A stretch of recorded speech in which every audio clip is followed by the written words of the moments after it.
Hola mis queridos amigos, nuevamente con ustedes su doctor Tigre, el que ronca en esta negra noche neoliberal latinoamericana, sudamericana, ecuatoriana, su consejero de internautas,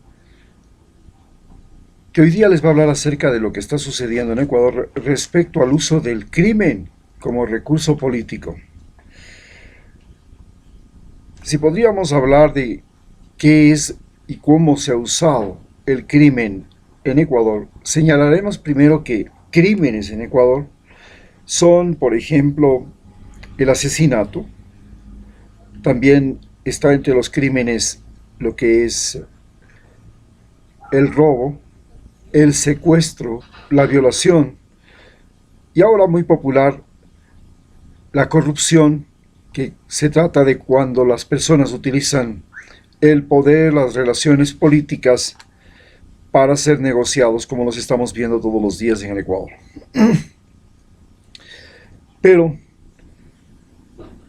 cuando realmente en los gobiernos de Ecuador, desde que tenemos elecciones, hablamos de 1979 hasta la fecha, el crimen, el robo, el secuestro, fue un instrumento político, fue una herramienta, un elemento político. Podemos señalar que en el gobierno de Roldós y en el gobierno de Hurtado no hubo ese uso del crimen como herramienta política, pero sí lo hubo en el gobierno de León Febres Cordero. Recordemos lo que les pasó a los Alfaro Vive Carajo, que fueron asesinados muchos de ellos. Recordemos a Consuelo Benavides. También podemos recordar a los hermanos Restrepo, cuyos padres hicieron una protesta hasta en el tiempo de Rafael Correa para que apareciera el cadáver de sus hijos, que hasta la fecha no se lo encuentra. Eran dos muchachos colombianos que fueron secuestrados por la policía, que se llamaba en ese tiempo el Centro de Detención Provisional, que era una policía paramilitar, inclusive con entrenamiento israelita. En esos tiempos también tenemos que recordar a Consuelo Benavides. Consuelo Benavides, aquella profesora secuestrada en Quinindé, violada, asesinada, de la forma más cruel e infame. Entonces, en ese tiempo, el crimen se convirtió en una arma política. Y el crimen y la violencia no estaba solamente en el momento del gobierno. Había violencia inclusive en las campañas electorales. Cuando León Febres Cordero llegaba, por ejemplo, a Esmeraldas, lo esperaba la gente de Esmeraldas con toda la izquierda esmeraldeña lista, y el resultado era que había balaceras en la ciudad, y eso era lo común y lo corriente en las campañas presidenciales. Que haya muertos, que haya balaceras, era parte del entretenimiento de las campañas, parte del folclore de las campañas políticas en los tiempos como vuelvo a repetir, de León Febres Cordero. Pero de ahí pasaron muchos años hasta que otra vez reapareciera el crimen, las desapariciones, las acciones de venganza como recurso político. Eso reaparece específicamente en el gobierno de Lenín Moreno. En el gobierno de Lenín Moreno, el uso del asesinato como recurso político comenzó con el asesinato del Guacho. Primero, el asesinato de los periodistas. Ustedes recuerdan de los periodistas del diario El Comercio, que fueron a ver qué pasaba en la frontera norte, donde los militares y los guerrilleros de las FARC, guiados por el Guacho, habían tenido enfrentamientos, bombas y todo. Pero fueron 3 periodistas del diario El Comercio a buscar la noticia, se metieron en la zona vedada y los captura el Guacho y los utiliza como herramientas para solicitar la libertad de su hermano y de otros presos que estaban vinculados al narcotráfico, porque el medio de sustento que tenía en ese momento lo que se llamaban los disidentes de las FARC, como el Guacho, era el narcotráfico. el gobierno de Lenín Moreno ofrece darles la libertad a los secuestrados y aceptar cualquier condición que le ponga el guacho. Eso de dientes para afuera, muy propio de Lenín Moreno, y a la hora de la hora, el resultado fue 3 periodistas muertos y se siguió al guacho a sol y sombra hasta que el ejército colombiano lo mató. Bueno, pasamos entonces a ver por primera vez el uso político del crimen y el asesinato. Pasaron los tiempos y luego comenzamos a ver el uso político de la prisión, específicamente la prisión como recurso político. La prisión como recurso político también fue un recurso político de León Febres Cordero. Recordemos que cogía a la gente, la metía en prisión, eran los desaparecidos, porque él era parte de la famosa Operación Cóndor. Esta Operación Cóndor, que comienza con Stroessner en Paraguay y se complementa con el dictador Pinochet en Chile, Vileda en Argentina, las juntas militares de Uruguay y Brasil, continúa con León Febres Cordero en Ecuador. Entonces, en ese momento, las desapariciones forzadas que se decían se convertían en prisiones prolongadas de gente que nadie sabía dónde estaba, tanto en Argentina como en Ecuador.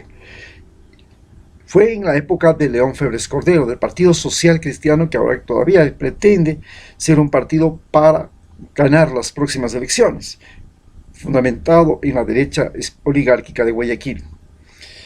Esa gente no tuvo ningún escrúpulo en utilizar el asesinato y la prisión, pero no habíamos visto la prisión como herramienta política durante mucho tiempo. En el tiempo de Rafael Correa, hubieron gente que fueron a la cárcel, algunos que se alborotaron en la zona de Quito, hicieron protestas, pusieron bombas panfletarias y todo lo demás, y terminaron en la cárcel, pero fueron absueltos en el mismo gobierno de Rafael Correa. Rafael Correa condonó la prisión de mucha gente, al igual que condonó las deudas, por ejemplo, la de Palacio, el periodista del diario El Universo que mintió sobre Correa. Correa le siguió un juicio y una vez que perdió ese juicio, él y el diario tenían que pagar 40 millones de dólares, pero Correa condonó la deuda y paró la cosa ahí nomás. Solamente le interesaba demostrar su inocencia. Pero llega el gobierno de Lenín Moreno y lo primero que hace es meterle a la cárcel al vicepresidente que estuvo con él en la campaña electoral, Jorge Glass. Meterle a la cárcel a un vicepresidente, a su colaborador, a alguien que lo conocía desde hace precisamente 14 años. Había sido su amigo, su yunta, su mugre, todo lo que se quiera decir, y de la noche a la mañana lo entrega al circo para que hagan con él lo que quieran los asambleístas, los enemigos de Correa, y lo terminan reduciendo a prisión. Lo tienen en prisión hasta el momento actual, en una cárcel donde hay coronavirus, están los mayores delincuentes del país y hay venganzas entre los carteles mafiosos de Ecuador que inclusive degüellan a sus enemigos dentro de la cárcel y juegan fútbol con la cabeza de esa persona. Estamos hablando que lo hacen a pocos metros del vicepresidente, que está preso. Viene, por supuesto, las Naciones Unidas, viene la Comisión de Derechos Humanos, vienen los organismos internacionales y les dicen: por favor, aquí está la orden de medidas cautelares para sacarlo de esa cárcel porque está en riesgo su vida. Hay COVID, hay asesinatos y todo. Sale todo el mundo.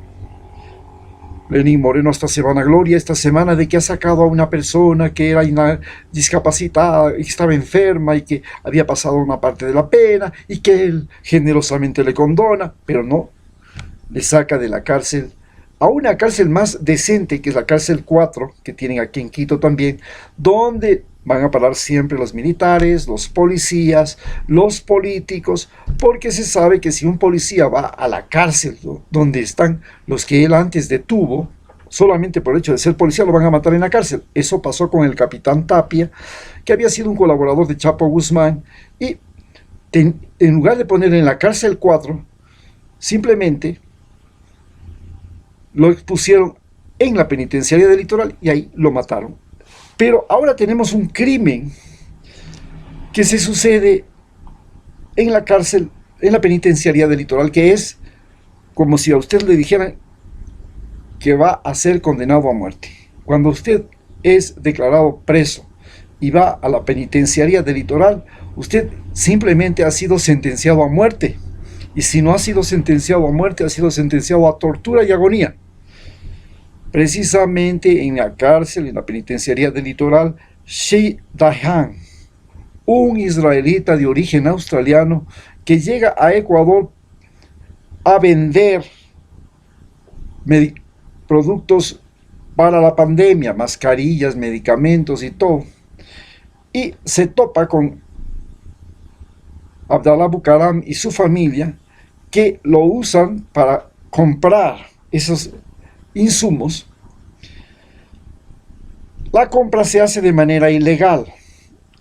Abdalá Bucaram había recibido del gobierno actual de Lenín Moreno, de su ministra de gobierno, la administración de CNT, de las hidroeléctricas y de los hospitales del IES de Guayas. Y en eso llega la pandemia, hace compras fraudulentas y ahora el problema son estas compras fraudulentas. Llega detenido el señor israelita Shi Dayan y va a la cárcel, llama por teléfono a Abdalá Bucaram y le dice: mira, mi vida está en peligro, prométeme que no me van a matar aquí, y que yo estoy metido en este lío por darte la mano. Entonces Abdalá Bucaram le dice: no te preocupes, yo voy a ayudarte, voy a intervenir inclusive conversando con los jueces, vamos a tener solución a este problema, tú sabes quién soy, y le come el cuento, ¿no? Le dice que él es el Superman del gobierno, que tiene relaciones con el presidente, con la ministra, que nadie le va a tocar porque él va a abrir la boca contra el presidente si es que algo le pasa. Precisamente lo matan. Y no solamente que lo matan a él, sino que le matan al guardia, al policía que lo estaba custodiando después de la muerte de él, y le hieren también a su amigo, que está ahora en cuidados intensivos, está siendo cosido, está suturado y ya no puede volver a una cárcel. Los abogados están diciendo: ¿cómo? ¿Por qué la fiscal que hace la acusación contra Abdalá Bucaram, sabiendo que es un preso clave, un preso importantísimo, lo mete directamente a la cárcel más peligrosa del país, en vez de tenerlo en una zona especial, inclusive para considerarlo, como se dice, considerar la posibilidad de que él haga una colaboración voluntaria con la justicia y denuncie a todos? Pero en el momento en que se presenta la posibilidad de que eso suceda, es asesinado él e intentan asesinarlo al otro. Por supuesto, ahora lo que nos resta por saber es quién lo asesinó y quién le pagó a los asesinos. Es la parte que le toca en este momento a la fiscalía. Al respecto no se ha dicho nada. No se sabe ni quién le asesinó, ni cuáles son las investigaciones sobre el asesino, ni cuáles son los detenidos, ni cuáles son los sospechosos. No hay absolutamente nada. Murió y ahí quedó. Eso es todo. Es así como en Ecuador, la justicia que había sido, ustedes saben, el Ecuador ha vivido una disputa en la justicia, porque tenemos la justicia más corrupta del mundo, así como México tiene la policía más corrupta del mundo, y se dice que Colombia tiene el ejército más corrupto del mundo. Ecuador tiene la justicia más corrupta del mundo. Ese es el calificativo con el que se había estigmatizado a la justicia ecuatoriana. La justicia, recordemos que en la época de León Febres Cordero fue a tomarse el Palacio de Justicia con tanques de guerra. En la época de Gutiérrez, otro amazónico como Lenín Moreno, pretendió tomarse la justicia y creó la famosa Pichicorte, que fue la razón de su caída. En la época de Correa, Correa hizo una consulta popular para modificar la justicia y, bueno, esto llevó a grandes cambios en la infraestructura, grandes cambios en la forma de elegir a los jueces, grandes cambios en la administración de la justicia en el país, pero estos grandes cambios simplemente fueron un altar para que Lenín Moreno llegue y se apropie de la justicia a través del Consejo Interino de Participación Ciudadana, ponga a los jueces de la Corte Suprema de Justicia, ponga la fiscal, el procurador, el defensor del pueblo, los jueces de las Cortes Constitucionales, y una vez que estuvo en su mano la justicia, se dedicó a la persecución política implacable y convirtió a la cárcel con Jorge Glass primero, y ahora pretende meter a todos los correístas, y es más, pretende meter a todos los correístas que simplemente se propongan ser candidatos, se atrevan a decir que quieren ser candidatos en las próximas elecciones. Ese es cómo se ha manejado la justicia en este Ecuador, donde la prisión, el asesinato y la justicia nuevamente han vuelto a ser herramientas políticas. Muchas gracias.